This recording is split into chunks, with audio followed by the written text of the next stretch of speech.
আসসালামু আলাইকুম। সুপ্রিয় শিক্ষার্থী, আমার চ্যানেলে আসার জন্য আপনাদেরকে অনেক অনেক শুভেচ্ছা ও স্বাগতম। তো ভিউয়ার্স, আজকে মাইক্রোসফট এক্সেল প্রোগ্রামের পার্ট 20 তথা হোম মেনুর আন্ডারে এডিটিং গ্রুপের ক্লিয়ার কমান্ডের সকল অপশন নিয়ে আলোচনা করব। আপনি যদি আমার আগের পর্বটি না দেখে থাকেন তাহলে অবশ্যই দেখে নেবেন। চলুন কথা না বাড়িয়ে কাজ শুরু করা যাক। তো আমি আগে থেকে একটি ফাইলে কিছু ডাটা লিখে রেখেছি যাতে ভিডিওর লেন্থ কমানো যায়।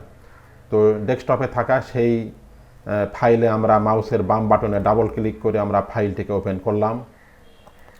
এখন এই ফাইলে এই হোম মেনুর আন্ডারে এডিটিং গ্রুপের ক্লিয়ারের এই ড্রপডাউনে আমরা যদি ক্লিক করি তাহলে আমরা নিচের দিকে দেখতে পাচ্ছি clear all, clear formats, clear contents এবং ক্লিয়ার কমেন্টস। আমরা এই সব বিষয়ে আজকে আলোচনা করব। তো আমরা প্রথমে দেখব ক্লিয়ার। ক্লিয়ার মানে আমরা বুঝি তা মুছে ফেলা বা পরিষ্কার করা, অর্থাৎ আমরা ফাইলে যা কিছু লেখালেখি করব তা মুছে ফেলাই হলো ক্লিয়ার। তো ক্লিয়ারের সর্বশেষ থেকে আমরা দেখব। তো নিচে রয়েছে ক্লিয়ার কমেন্টস। ক্লিয়ার কমেন্টস মানে কি? কমেন্টসটাকে ক্লিয়ার করা। তো আমরা এই সেলে, যেমন রহিম, এই সেলে কিছু একটা কমেন্ট আমরা লিখব, সেই জন্য মাউসের ডান বাটনে ক্লিক করে আমরা যদি এখানে লিখি ইনসার্ট কমেন্ট, ইনসার্ট কমেন্ট লিখলে এরকম একটা বক্স আসবে, এখানে আমরা লিখতে পারবো। আমরা লিখলাম Rahim is good, RAHIM, Rahim is good. আমরা লিখলাম রহিম ইজ গুড। এখন আমরা চাইলে এই বক্সটিকে আমরা ছোট করতে পারি বা এরকমভাবে টেনে আমরা বড় করতে পারি। এখন আমাদের এই বক্সটি শো অবস্থায় আছে, আমরা এটিকে হাইডও করতে পারি। এই জন্য সেলটিকে সিলেক্ট করে মাউসের ডান বাটনে ক্লিক করে আমরা যদি এখান থেকে হাইড কমেন্ট দেই তাহলে দেখেন আমাদের এটি কিন্তু এখন হাইড হয়ে গেছে। এবং এই সেলের ডান পাশে এখানে লাল চিহ্ন কর্নারে আমরা দেখতে পাচ্ছি, এর দ্বারা বোঝা যাচ্ছে এখানে আমাদের একটি কমেন্ট রয়েছে। অনুরূপভাবে আমরা করিম, এই সেলটিকে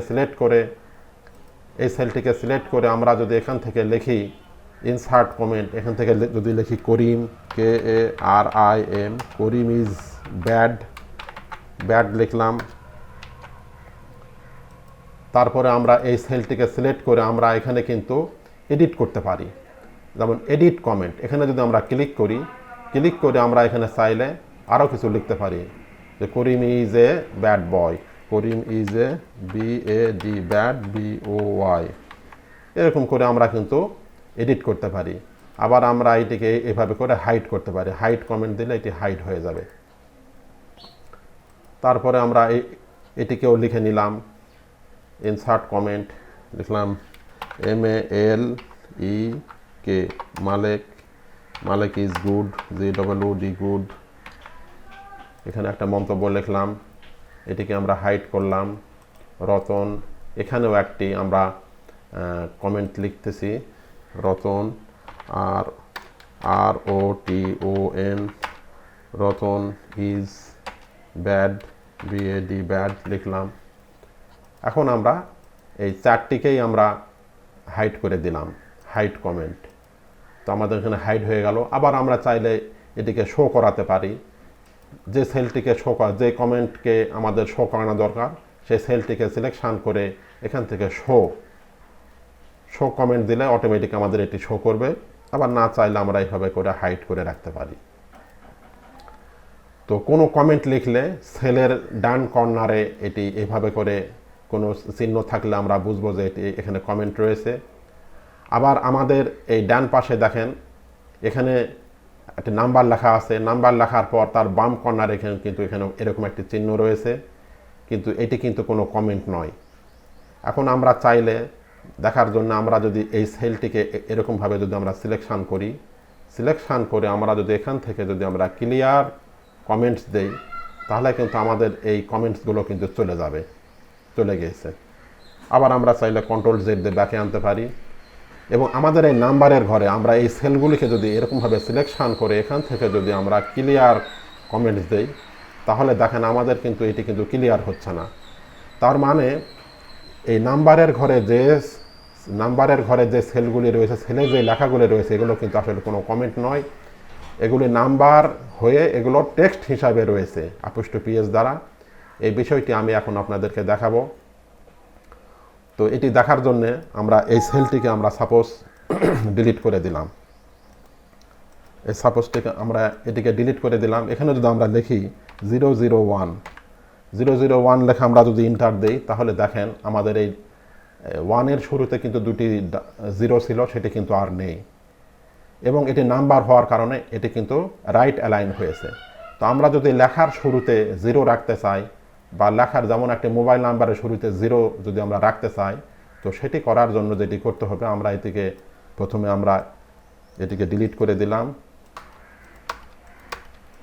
ডিলিট করার পরে এখন যদি আমরা এখানে লিখি 01740638622 লিখে ইন্টার দিলে আমাদের এটি কিন্তু রাইট অ্যালাইন হয়েছে এবং শুরুতে কিন্তু 0 নাই। তো 0 নিয়ে আসার জন্য আমাদেরকে যেটি করতে হবে, এই সেলটিকে সিলেক্ট করে কিবোর্ড থেকে অ্যাপোস্ট্রফি এস যদি আমরা ক্লিক করি, এরকম একটা চিহ্ন আসবে। তারপর আমরা যদি লিখি 01740638622 আমরা সাপোজ লিখলাম, লিখে যদি আমরা ইন্টার দিই, তাহলে দেখেন নাম্বারটি রাইট অ্যালাইন না হয়ে কিন্তু এখন লেফট অ্যালাইন হয়েছে এবং বাম কর্নারে একটি চিহ্ন রয়েছে।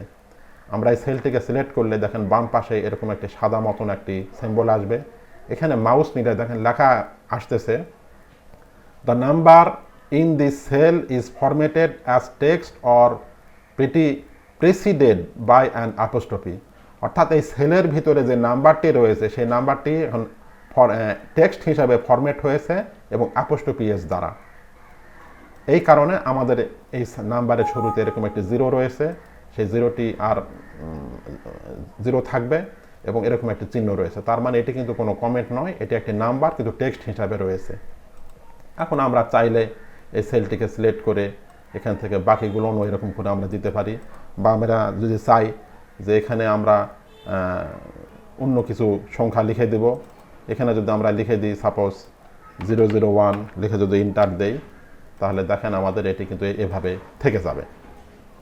তাহলে আমরা বিষয়টি বুঝলাম, এটি হলো নাম্বার ফরম্যাটে রয়েছে, টেক্সট হিসেবে রয়েছে, নাম্বার কিন্তু টেক্সট হিসেবে রয়েছে, এই জন্য এটি বাম কর্নারে এরকম একটি চিহ্ন হয়েছে, এবং কমেন্ট থাকলে এটি ডান কর্নারে এরকমভাবে একটি চিহ্ন হবে।